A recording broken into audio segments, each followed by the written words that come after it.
বন্ধুরা, আমার ছেলের আজকে জীবনের প্রথম জন্মদিন। 1 বছর বয়স হলো আজ ওর। ও তো কিছুতেই বুঝতে পারছে না কি হচ্ছে। সবাই ওর মাথায় ধান দিচ্ছে, দুব্বো দিচ্ছে। ও তো ভাবছে কি হচ্ছে। ওর মা আশীর্বাদ করছে এখন। ওর দাদা হাত ধরে আছে, ওর সামনে ওই ভাত ফাত সবকিছু ও নষ্ট করে দেবে, এটাই ওর চিন্তা ভাবনা। এখন কিছুতেই শুনছিল না। যাই হোক, ওর মা এখন লাস্টে বেগুন ভাজা হাতে ধরেই দিয়ে এখন মাথাটা শান্ত করলো। এবার আমি এসছি এখন। কিন্তু ও তো ভাবছে যে কি হচ্ছে, চারিদিক দিয়ে শুধু উলু পড়ছে, শাক বাজছে কেন, আজ কি হচ্ছে। ও তো বুঝতে পারছে না, শুধু ক্যামেরার দিকে তাকাচ্ছে যে কি হচ্ছে, আমাকে কি করতে চাইছে এরা।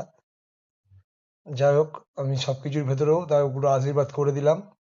ওর দিদি তো বারবার শুধু বলছে যে আমি আশীর্বাদ করব, আমি আশীর্বাদ করব। আমি বলছি দাঁড়া, তুই আশীর্বাদ করবি, কিন্তু কিছুতেই শুনবে না। এখন আবার ওর দিদি শুধু চাইছে। আবার আজকে এমন একটা দিন পড়েছে, আমার বাবারও জন্মদিন একসাথে। মানে নাতি দাদু দুজনের একসাথে জন্মদিন পড়েছে। এরকম একটা সময় আমরা সবাই খুব মিলে এনজয় করছি।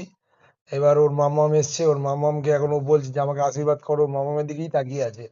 ওর মাম্মাম আসবে, ওকে আশীর্বাদ করতে হবে এখন। ওর এখন খুব ওর মাম্মাম ওই ধরে বসে আছে, তাতে ওর হচ্ছে না, ওকে এখন আশীর্বাদ করতে হবে। হ্যাঁ, এই জন্য ও বারবার ডাকছে যে ও সবাই দিচ্ছে, ওর মামাম কেন এখনো পর্যন্ত ওকে দিচ্ছে না। এটাই ওর ভেতরে কিন্তু খুব খুব মানে চিন্তা, যে আমাকে এখনো মাম্মাম দিচ্ছে না কেন।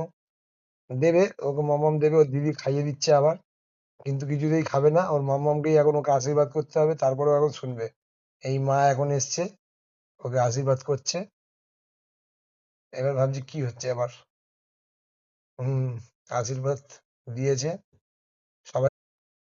বন্ধুরা, আমার ছেলের আজকে জীবনের প্রথম জন্মদিন। 1 বছর বয়স হলো আজ ওর।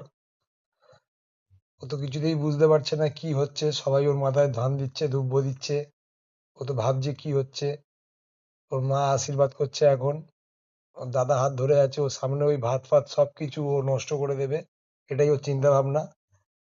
এখন কিছুতেই শুনছিল না। যাই হোক, ওর মা এখন লাস্টে বেগুন ভাজা হাতে ধরেই দিয়ে এখন মাথাটা শান্ত করলো। এবার আমি এসছি এখন। কিন্তু ও তো ভাবছে যে কি হচ্ছে, চারিদিক দিয়ে শুধু উলু পড়ছে, শাক বাজছে কেন, আজ কি হচ্ছে। ও তো বুঝতে পারছে না, শুধু ক্যামেরার দিকে তাকাচ্ছে যে কি হচ্ছে, আমাকে কি করতে চাইছে এরা। যাই হোক, আমি সবকিছুর ভেতরেও তাকে পুরো আশীর্বাদ করে দিলাম।